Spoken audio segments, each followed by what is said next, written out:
Welcome back to the show. Well, forget the 7-year itch. A study of 10,000 people reveals couples are now facing the 1-year itch, with women losing interest in their partner after just 12 months. But all is not lost. Couples are being advised to keep talking as a way to rekindle lost passion. Time now to go head-to-head with Shelly Horton and Nikki Gemmell. Good morning to you guys. Good morning. Good morning. Shelley, what's going on? Nah, I don't believe this study. Yeah? I'm calling it. I just think 1 year is not long enough. That is not long enough. Unless you're talking about your Gen Ys and millennials who are, jumping from bed to bed, 1 year is not long enough. My first marriage ended at 7 years, so there might have been a bit to the 7-year itch, but I've now been remarried for 2 years and it's fantastic. Yeah, but this is 10,000 people. I mean, that is a significant survey number, and they're saying they're losing it after a year. Does it mean we've all sort of become completely unfaithful and just waiting for the next shiny toy to come out? I know. Well, I do think, is this the Tinder generation where it's just there's so much choice and it's all too easy and the world is speeding up? But I also think that there's a biological imperative in there for some of us, not all of us. If we want to have children in the prime of our lives, the sexual prime of our lives, then we're going to stick it out and stick it out and stick it out.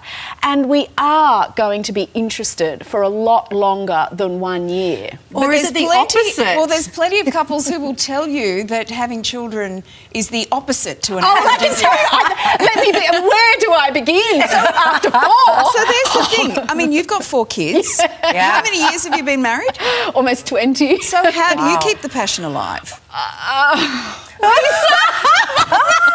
ask me that question. I've had 4 kids. It's been a long time, but we did keep it alive for a lot longer than 1 year. See, I'm talking in the past tense now, and I'm really embarrassed, but I'm really pleased my husband isn't watching. Your face is actually matching your dress here. Can I tell you a good aphrodisiac? What? Yeah. When they move out of home. The husband or the kids? No, well, there's that as well. Because I've got the kids and you're the still dog at that in the stage. bed with me still. Wow. So it's all a bit hard. But don't you think communication is everything? 100%. Yes. And And still that's what enjoying it comes down the to company. is if you're not having sex as often, if you can talk about it, it doesn't become the elephant in the room. It doesn't become something that's too big to deal with. It's actually just, hey, I'm really tired. But you can't say that all the time.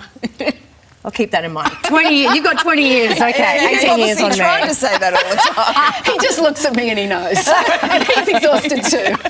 All right, let's move on. And what do we think of this? Sydney Swan skipper Jarrard McVeigh and his wife Clementine have been making headlines after revealing they, quote, sped things up a little and had their baby girl early so that he could make the footy finals.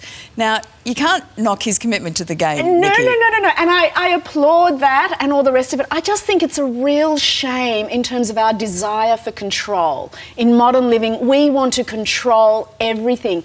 And I think childbirth, it's all about surrendering to the magic and the mystery. And I think it's a real shame. But sometimes nature doesn't get it exactly right. Absolutely. But it is there is a huge animal impulse there where your body takes over. And I think it's a wonderful thing for a woman to experience if she can.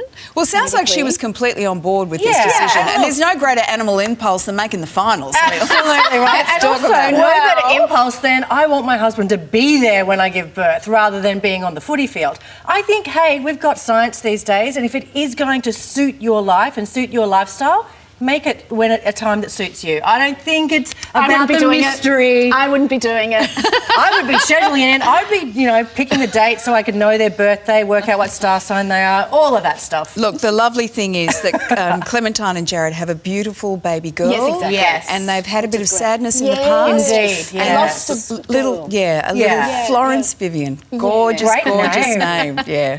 And congratulations to you. Thanks a lot, guys. Have a lovely weekend. Thank you. Okay, over to you, Carl.